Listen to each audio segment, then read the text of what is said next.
Hello everyone, welcome to my YouTube channel. तो लेकर आ गई हूँ मैं सडनली 17 का 4th एपिसोड। लेकिन अगर आपने इससे पहले के एपिसोड्स नहीं देखे हैं तो आई सजेस्ट पहले आप उन्हें देख लें, लिंक आपको डिस्क्रिप्शन में मिल जाएगा। और अगर अभी तक आपने मेरे चैनल को सब्सक्राइब नहीं किया है तो चैनल को सब्सक्राइब कर दो, बेल आइकन प्रेस कर दो, जिससे आने वाली वीडियोस की अपडेट आपको मिलती रहे। एपिसोड स्टार्ट होता है, हमें सीन दिखाया जाता है कि शिया ने अपने दोनों फ्रेंड को बता दिया होता है कि वो मिस्टर क्याओ को पसंद करने लगी है और वो उन्हें पटाने की कोशिश करेगी, जिसपे उसके दोनों फ्रेंड शॉक होते हैं। और टियान कहती है कि वो हमारी टीचर है, तुम ऐसा कैसे कर सकती हो। तो हमारी शिया कहती है कि वो सिर्फ फ्लर्टिंग करना चाहती है और कुछ नहीं, क्योंकि उसे मिस्टर क्याओ जो है वो बहुत ज्यादा शाय पर्सन लगे, क्योंकि जब वो उन्हें छेड़ने की कोशिश करी थी तो बेचारे छेड़ नहीं देते, बेचारे शर्मा रहे थे। तो ये जेस्चर उसे अच्छा लगा और अब वो उसे पटाना चाहती है। जिसपे टियान कहती है तुम्हें तो पता है ना कि मिस्टर क्याओ पहले ऐसे नहीं थे। जिसपे शियाओ कहती है कि वैसा क्यों। तो हमारी निंग कहती है कि हमने तुम्हें परसों ही तो बताया था, ऐसा क्यों है, तुम भूल गई। जिसपे टियान को भी शक होता है, वो कहती है हमने तुम्हें परसों ही तो बताया था, इतनी जल्दी कैसे भूल सकती हो। जिसपे शियाना बहाना मारते हुए कहती है कि मैं ना भूल गई हूँ, तो क्या तुम मुझे फिर से बता सकते हो। जिसपे टियान शुरू कर और कहती है कि मिस्टर क्याओ इतने ज्यादा हैंडसम थे कॉलेज में कि लड़कियां उनकी दीवानी थी और वो बहुत ज्यादा पढ़ाकू थे, मतलब टॉपर थे लैंग्वेज डिपार्टमेंट के। और हैंडसम होने की वजह से उनकी कॉलेज में काफी सारी गर्लफ्रेंड्स थी। उसके बाद वो इंटर्नशिप करने के लिए हाई स्कूल में आए। तो जब उन्होंने हाई स्कूल में आए और इंटर्नशिप कर रहे थे तो उनका जो पढ़ाने का तरीका था वो बच्चों को इतना ज्यादा अच्छा लगा कि क्लास में कोई भी बच्चा नहीं सोता था। और वो ऐसे इंटर्न थे जिन्होंने पहली बार फुल मार्क्स गेन किए थे और वो काफी जल्दी अपनी इंटर्नशिप कंप्लीट कर चुके थे। बट उसी दौरान उनके साथ कुछ ऐसा हुआ जिसकी वजह से उनका बिहेवियर टोटल चेंज हो गया। जिसपे शिया कहती है कि बताओ बताओ, कंटिन्यू रखो, मैं सुन रही हूँ। तो टियान कहती है कि उन दिनों उनकी ना एक गर्लफ्रेंड हुआ करती थी जो कि उनसे 6 साल बड़ी थी। बट स्कूल में हैंडसम होने की वजह से जो स्कूल की लड़कियां थी वो उन्हें गिफ्ट वगैरह देती थी, उन्हें पटाने के लिए तरीके अपनाती थी, जिस वजह से उनकी गर्लफ्रेंड ने उन्हें छोड़ दिया रूमर्स की वजह से और नया बॉयफ्रेंड पटा लिया। जिसके बाद वो हार्ट ब्रेक हो गए और उन्होंने सुसाइड तक अटेम्प्ट किया था, बट कुछ टीचर्स की बचाने की वजह से वो बच गए और उसके बाद उन्होंने लोगों से डिस्टेंस बना लिया। तो ये सारी बातें सुन के हमारी शिया को थोड़ा बुरा लगता है, लेकिन उसके बाद फिर वो अपनी फ्रेंड के साथ एंजॉय करने लगती है और वो सभी खेलने जाने वाले होते हैं। तभी उनकी मुलाकात एक लड़की से होती है जो कि ग्राउंड में बास्केटबॉल खेल रही होती है। इस लड़की का नाम मेंग होता है जो कि उनसे खेलने के लिए पूछती है, बट टियान और शिया इंटरेस्टेड नहीं होते हैं। तो निंग उसके साथ खेलने लगती है और वो दोनों जाकर उसे चीयर अप करने लगते हैं। तो वो दोनों साइड में बैठकर बात कर ही रहे होते हैं कि उनके पास तभी बैन आता है और बैन जो है इस वक्त शिया पे थोड़ा इंटरेस्टेड होता है। तो वो उससे बात कर रहा होता है कि क्या तुम यहाँ अपनी दोस्त को देख रही हो। तो वो उसकी बातों को इग्नोर करती है। तो टियान उससे पूछती है तुम यहाँ क्या कर रहे हो। तो वो कहता है कि मैं अभी अभी ब्रदर माओ को बाहर छोड़ के आया हूँ ना, बेचारे कंपनी गए, वो कह रहे थे उनको दोपहर में कोई काम है। जिसपे हमारी शिया जो है उसकी बात सुन के कहती है उस गधे के सर से अभी तक कंपनी का भूत उतरा नहीं है। मैं कितना उसे समझाने की कोशिश कर रही हूँ कि प्रेजेंट को जी समझता ही नहीं है।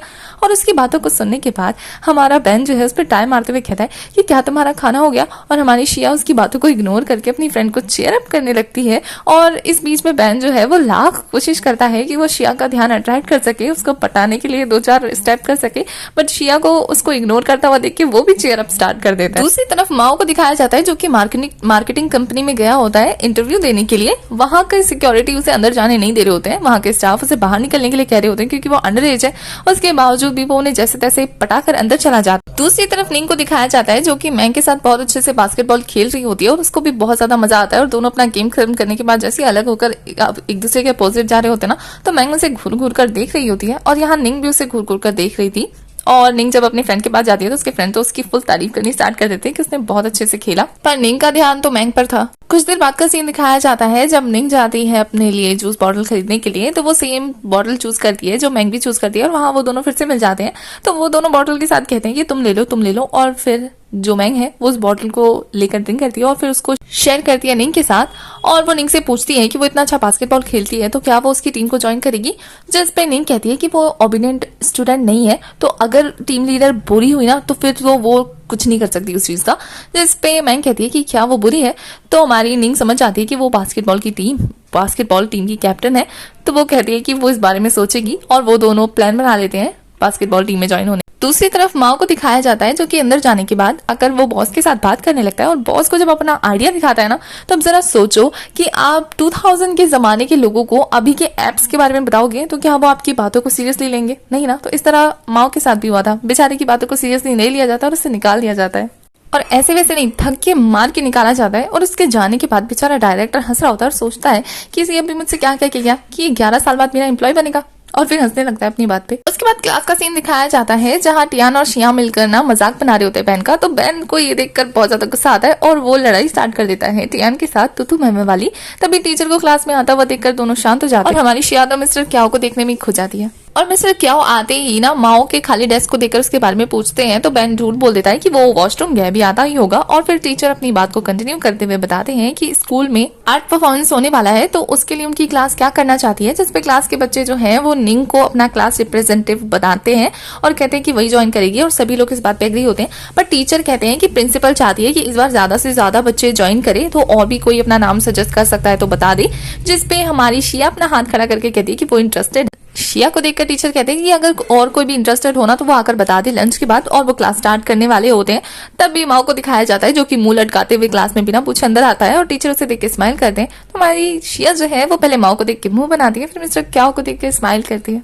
उसके बाद दिखाया जाता है कि स्कूल की छुट्टी हो गई होती है और माओ जो है वो बेन के साथ जा रहा होता है और अपने में ही बड़बड़ा रहा होता है कि क्या मुझे फिर से ये 17 साल उम्र वाली लाइफ जीनी पड़ेगी। इतनी मुश्किल से तो बेचारे ने अपने लाइफ में सक्सेस हासिल किया था, इतनी मुश्किल से तो बेचारा बड़ा हुआ था, अब वो फिर से बच्चा बन गया। यही सारी चीजें बड़बड़ा रहा होता है और इधर बेन जो है वो अपना ही राग अलाप रहा होता है कि उसे बिना इस आर्ट कॉम्पिटिशन में पार्टिसिपेट करना चाहिए, अपनी टीम बनानी चाहिए। और फिर वो कहता है हमारे माओ को कि तुम तो सिंगिंग अच्छी करते हो ना, तो हम दोनों मिलकर अपनी एक टीम बनाते हैं और पॉपुलर हो जाते हैं लड़कियों के बीच में, हम तो फेमस हो जाएंगे। बट हमारी माओ का ध्यान उस पर नहीं होता है। तभी सामने से हमारी शिया आती है अपने ग्रुप के और उसे देखकर बेन जो है अपनी रिक्वेस्ट उसके सामने रखता है और कहता है कि हम दोनों को अपनी टीम में ले लो, हम तुम्हारी टीम में आकर गाना गाएंगे और रैप करेंगे, तुम बस मुझे गाने का नाम बताना, मैं उसका रैप तुम्हारे लिए कर दूंगा।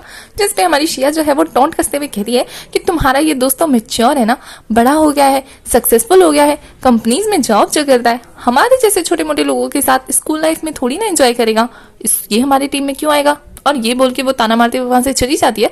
बेचारा बेन उन्हें मनाने के लिए तीनों का नाम पुकारने लगता है बट वो इग्नोर कर देता है। यहाँ माओ भी उसकी बात को इग्नोर करके चल देता है बेचारा बेन। तो वो माओ के पीछे पीछे जाकर उसे कहता है कि तुम्हें क्या हो गया है, तुम तो ऐसे नहीं थे, पहले तो तुम इन तीनों लड़कियों के आसपास रहते थे, तुम्हारी वजह से मैं भी लड़कियों से घिरा रहता था, अब तो कोई मुझे पूछ के भी नहीं देखता। और उसकी इस बात पे माओ हंसने लगता है और फिर वो कहता है तुम्हें पता है मुझे बड़े बड़े लोगों से ऑफर मिला है उनका दोस्त बनने के लिए, लेकिन मैं तुम्हारा दोस्त हूं इसलिए मैं रिजेक्ट कर देता हूँ। और ये बातें माओ को इतनी ज्यादा अजीब लग रही होती। तो माओ कहता है कि मैं तो इस बात को सोच सोच के परेशान हूँ कि मुझे ये 17 ईयर्स फिर से झेलने पड़ेंगे और तुम हो कि मुझे और अपनी बातों से इरिटेट कर रहे हो। जिसपे हमारे बेन को लगता है कि वो कह रहा है कि वो 17 साल की उम्र में कुछ एक्साइटिंग करेगा। तो वो कहता है अच्छा तो तुम एक्साइटिंग करने के बारे में सोच रहे हो। तो माओ जो है उसकी बात को इग्नोर करके वहां से चले जाने लगता है। तो बेन उस पर गुस्सा करने लगता है। दूसरी साइड पे हमें शिया को दिखाया जाता है उसके ग्रुप को जो कि डिसाइड करे होते हैं कि वो तीनों के तीनों अब ग्रुप में डांस करेंगे। तो उन लोगों को परफॉर्मेंस के लिए प्रैक्टिस करने के लिए कोई जगह चूज करनी होगी।